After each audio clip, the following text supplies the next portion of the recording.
os pagamentos devidos pelas fazendas públicas federal, estaduais, distrital e municipais, em virtude de sentença judiciária, far-se-ão exclusivamente na ordem cronológica de apresentação dos precatórios e a conta dos créditos respectivos, proibida a designação de casos ou de pessoas nas dotações orçamentárias e nos créditos adicionais abertos para esse fim. Parágrafo 1º. Os débitos de natureza alimentícia compreendem aqueles decorrentes de salários, vencimentos, proventos, pensões e suas complementações, benefícios previdenciários e indenizações por morte ou por invalidez, fundadas em responsabilidade civil em virtude de sentença judicial transitada em julgado e serão pagos com preferência sobre todos os demais débitos, exceto sobre aqueles referidos no parágrafo 2º deste artigo. Parágrafo 2º. Os débitos de natureza alimentícia, cujos titulares originários ou por sucessão hereditária tenham 60 anos de idade ou sejam portadores de doença grave ou pessoas com deficiência, assim definidos na forma da lei, serão pagos com preferência sobre todos os demais débitos, até o valor equivalente ao triplo fixado em lei, para os fins do disposto no parágrafo 3º deste artigo, admitido o fracionamento para essa finalidade, sendo que o restante será pago na ordem cronológica de apresentação do precatório. Parágrafo 3º.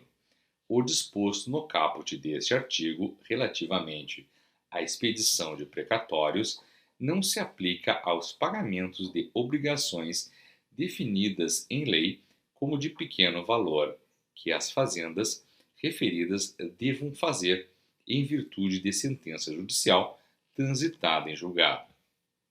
Parágrafo 4º.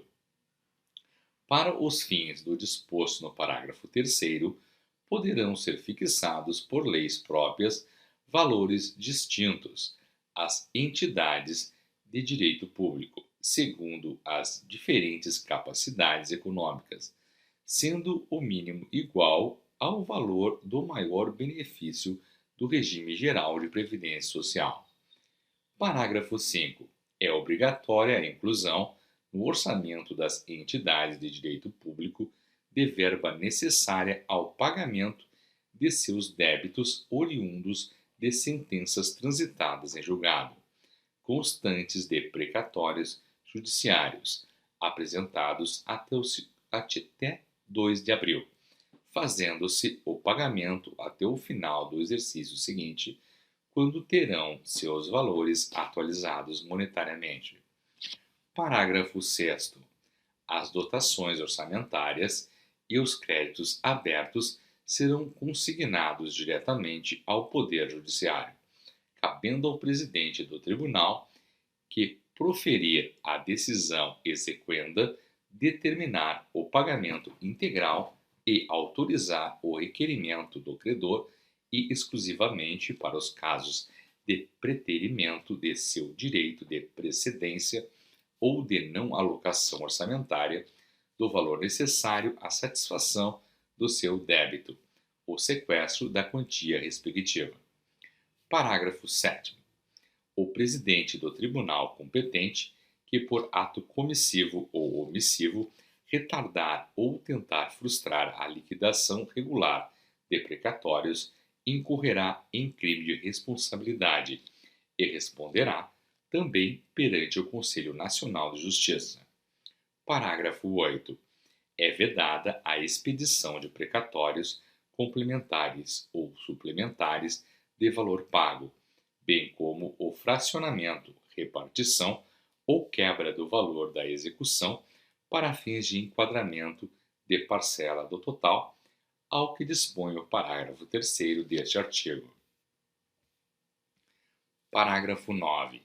Sem que haja interrupção no pagamento do precatório e mediante comunicação da Fazenda Pública ao Tribunal, o valor correspondente aos eventuais débitos inscritos em dívida ativa contra o credor do requisitório e seus substituídos deverá ser depositado à conta do juízo responsável pela ação de cobrança, que decidirá pelo seu destino definitivo. Parágrafo 10. Antes da expedição dos precatórios, o tribunal solicitará à Fazenda Pública devedora para resposta de até 30 dias, sob pena de perda do direito de abatimento, informação sobre os débitos que preencham as condições estabelecidas no parágrafo 9, para os fins nele previstos. Parágrafo 11. É facultada ao credor, conforme estabelecido em lei do ente federativo devedor, com auto-aplicabilidade para a União, a oferta de créditos líquidos e certos, que originalmente lhes são próprios ou adquiridos de terceiros reconhecidos pelo ente federativo, ou por decisão judicial transitada em julgado para: inciso 1. Quitação de débitos parcelados ou débitos inscritos em dívida ativa do ente federativo devedor, inclusive em sessão resolutiva de litígio, e subsidiariamente débitos com administração autárquica e fundacional no mesmo ente. Inciso 2. Compra de imóveis públicos de propriedade do mesmo ente disponibilizados para venda. Inciso 3. Pagamento de outorga de delegações de serviços públicos e demais espécies de concessão negocial, promovidas pelo mesmo ente. Inciso 4. Aquisição, inclusive minoritária, de participação societária disponibilizada para venda do respectivo ente federativo. Inciso 5. Compra de direitos disponibilizados para a cessão do respectivo ente federativo, inclusive no caso da União, da antecipação de valores a serem recebidos a título do excedente em óleo em contratos de partilha de petróleo. Parágrafo 12. A partir da promulgação desta emenda constitucional, a atualização de valores de requisitórios após sua expedição até o efetivo pagamento, independentemente de sua natureza, será feita pelo Índice Oficial de Remuneração Básica da Caderneta de Poupança e, para fins de compensação da mora, incidirão juros simples no mesmo percentual de juros incidentes sobre a caderneta de poupança, ficando excluída a incidência de juros compensatórios. Parágrafo 13. O credor poderá ceder total ou parcialmente seus créditos em precatórios a terceiros, independentemente da concordância do devedor, não se aplicando ao concessionário o disposto nos parágrafos 2º e 3º. Parágrafo 14. A cessão de precatórios, observado o disposto no parágrafo 9 deste artigo, somente produzirá efeitos após comunicação, por meio de petição protocolizada ao Tribunal de Origem e ao ente federativo devedor. Parágrafo 15. Sem prejuízo do disposto neste artigo, lei complementar a esta Constituição Federal poderá estabelecer regime especial para pagamento de crédito de precatórios de Estados, Distrito Federal e municípios, dispondo sobre vinculações à receita corrente líquida e forma e prazo de liquidação. Parágrafo 16. A seu critério exclusivo e na forma da lei, a União poderá assumir débitos oriundos de precatórios de Estados, Distrito Federal e municípios, refinanciando-os diretamente. Parágrafo 17. A União, os Estados, o Distrito Federal e os municípios aferirão mensalmente, em base anual, o comprometimento de suas respectivas receitas correntes líquidas, com o pagamento de precatórios e obrigações de pequeno valor. Parágrafo 18. entende-se como receita corrente líquida, para os fins de que trata o parágrafo 17, o somatório das receitas tributárias, patrimoniais, industriais, agropecuárias, de contribuições e de serviços de transferências correntes e outras receitas correntes, incluindo as oriundas do parágrafo 1º do artigo 20 da Constituição Federal, verificado no período compreendido pelo segundo mês imediatamente anterior ao de referência e os 11 meses procedentes, excluídas as duplicidades e deduzidas. Inciso 1. Na União, as parcelas entregues aos Estados, ao Distrito Federal e aos municípios por determinação constitucional. Inciso 2. Nos Estados, as parcelas entregues aos municípios por determinação constitucional. Inciso 3.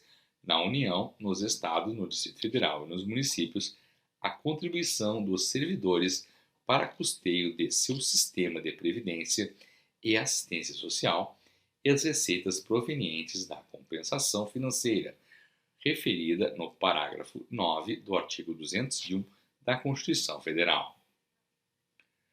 Parágrafo 19.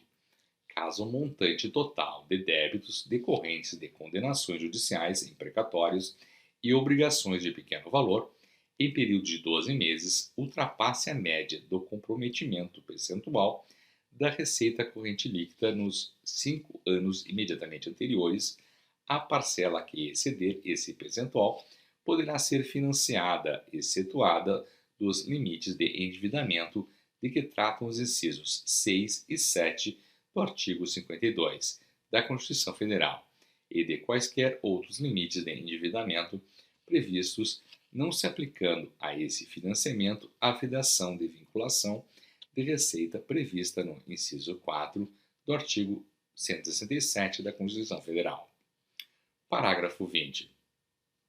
Caso haja precatório com valor superior a 15% do montante de precatórios apresentados nos termos do parágrafo 5 deste artigo, 15% do valor desse precatório serão pagos até o final do exercício seguinte, e o restante em parcelas iguais nos 5 exercícios subsequentes, acrescidas de juros de mora e correção monetária, ou mediante acordos diretos perante juízos auxiliares de conciliação de precatórios, com redução máxima de 40% do valor do crédito atualizado, desde que, em relação ao crédito, não penda recurso ou defesa judicial e que sejam observados os requisitos definidos na regulamentação editada pelo ente federado. Parágrafo 21.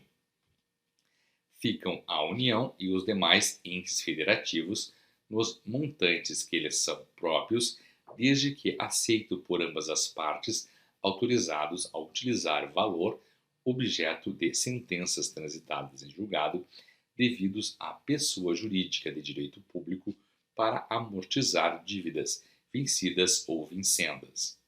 Inciso 1. Nos contratos de refinanciamento cujos créditos sejam detidos pelo ente federativo que figure como devedor na sentença de que trata o caput deste artigo. Inciso 2. Nos contratos em que houve prestação de garantia a outro ente federativo. Inciso 3.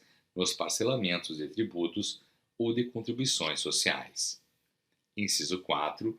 Nas obrigações decorrentes do descumprimento de prestação de contas ou de desvio de recurso.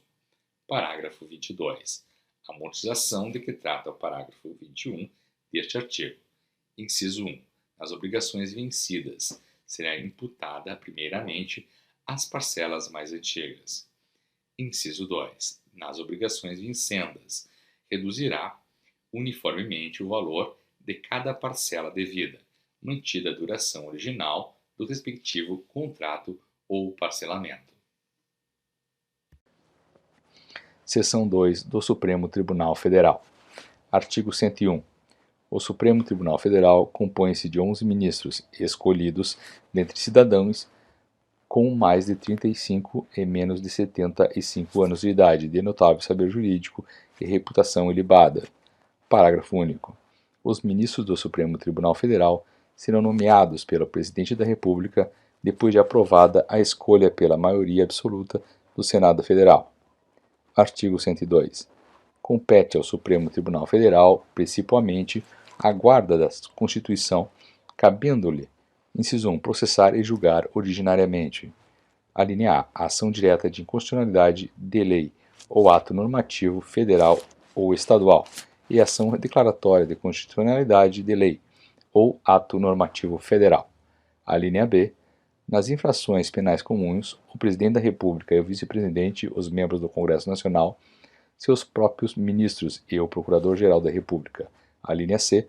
Nas infrações penais comuns e nos crimes de responsabilidade, os ministros de Estado, os comandantes da Marinha, do Exército e da Aeronáutica, ressalvado o disposto no artigo 52, inciso 1, os membros dos tribunais superiores, os do Tribunal de Contas da União e os chefes de missão diplomática de caráter permanente.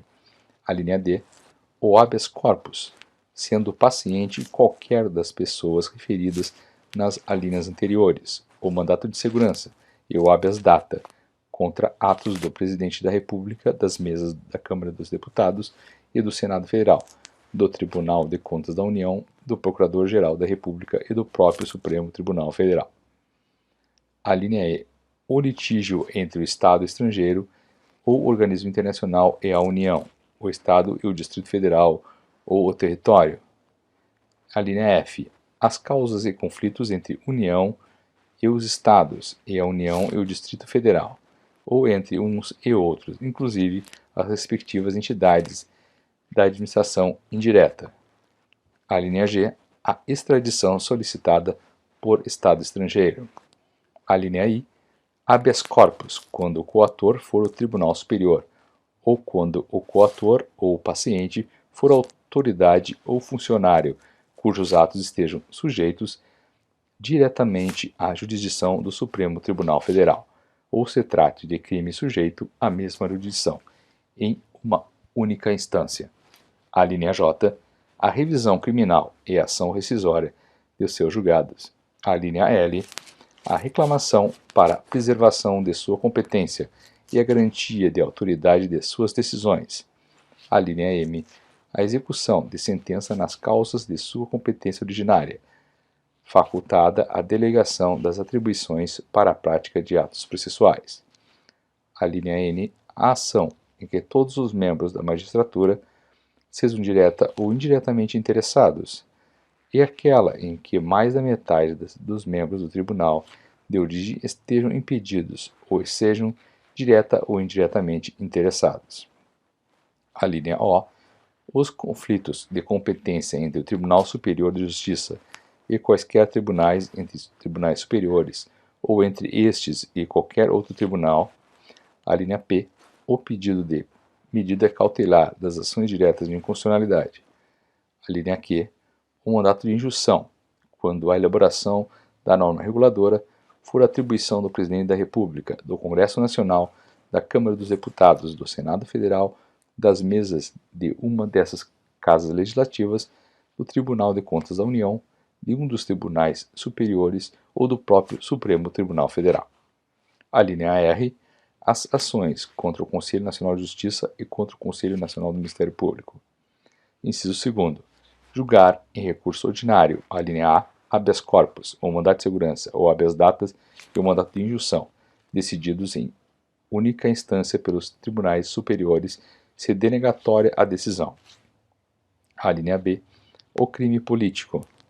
Inciso 3º. Julgar mediante recurso extraordinário as causas decididas em única ou última instância, quando a decisão recorrida, a linha A, contrariar disposto dessa Constituição. A linha B, declarar a inconstitucionalidade de tratado ou lei federal. A linha C, julgar válida a lei ou ato do governo local, contestado em face desta Constituição. A linha D, julgar válida lei local contestada em face de lei federal. Parágrafo 1º. Arguição de descumprimento de preceito fundamental decorrente desta Constituição será apreciada pelo Supremo Tribunal Federal na forma da lei. Parágrafo 2º. As decisões definitivas de mérito proferidas pelo Supremo Tribunal Federal nas ações diretas de inconstitucionalidade e nas ações declaratórias de constitucionalidade produzirão eficácia contra todos e efeito vinculante relativamente aos demais órgãos do Poder Judiciário e à administração pública direta e indireta nas esferas federal, estadual e municipal. Parágrafo 2º. No recurso extraordinário, o recorrente deverá demonstrar a repercussão geral das questões constitucionais discutidas no caso, nos termos da lei, a fim de que o tribunal examine a admissão do recurso, somente podendo recusá-lo pela manifestação de 2/3 de seus membros. Artigo 103. Podem propor a ação direta de inconstitucionalidade, a ação declaratória de constitucionalidade. Inciso 1º, o Presidente da República. Inciso 2º, a mesa do Senado Federal. Inciso 3º, a mesa da Câmara dos Deputados. Inciso 4º, a mesa da Assembleia Legislativa ou da Câmara Legislativa do Distrito Federal. Inciso 5, o Governador do Estado ou do Distrito Federal. Inciso 6, o Procurador-Geral da República. Inciso 7, o Conselho Federal da Ordem dos Advogados do Brasil. Inciso 8, partido político com representação no Congresso Nacional. Inciso 9, confederação sindical ou entidade de classe de âmbito nacional. Parágrafo 1º. O Procurador-Geral da República deverá ser previamente ouvido nas ações de inconstitucionalidade e em todos os processos de competência do Supremo Tribunal Federal. Parágrafo 2º. Declarada a inconstitucionalidade por omissão, de medida para tornar efetiva a norma constitucional, será dada ciência ao poder competente para a adoção das providências necessárias, em se tratando de órgão administrativo, para fazê-lo em 30 dias. Parágrafo 3º. Quando o Supremo Tribunal Federal apreciar a inconstitucionalidade em tese de norma legal ou ato normativo, citará previamente o Advogado-Geral da União, que defenderá o ato ou texto impugnado. Artigo 103-A. O Supremo Tribunal Federal poderá, de ofício ou por provocação, mediante decisão de 2/3 dos seus membros, após reiteradas decisões sobre matéria constitucional, aprovar súmula que, a partir de sua publicação na imprensa oficial, terá efeito vinculante em relação aos demais órgãos do Poder Judiciário e à administração pública direta e indireta nas esferas federal, estadual e municipal, bem como proceder à sua revisão ou cancelamento na forma estabelecida em lei. Parágrafo 1º. A súmula terá por objetivo a validade, a interpretação e eficácia de normas determinadas acerca das quais haja controvérsia atual entre órgãos judiciários ou entre esses e a administração pública, que acarrete grave insegurança jurídica e relevante multiplicação de processos sobre questão idêntica. Parágrafo 2º. Sem prejuízo do que vier a ser estabelecido em lei, a aprovação, revisão ou cancelamento de súmula poderá ser provocada por aqueles que podem propor ação direta de inconstitucionalidade. Parágrafo 3º. Do ato administrativo ou decisão judicial que contrariar a súmula aplicável ao que indevidamente a aplicar, caberá reclamação ao Supremo Tribunal Federal, que, julgando procedente, anulará o ato administrativo ou cassará a decisão judicial reclamada e determinará que outra seja proferida com ou sem aplicação da súmula, conforme o caso.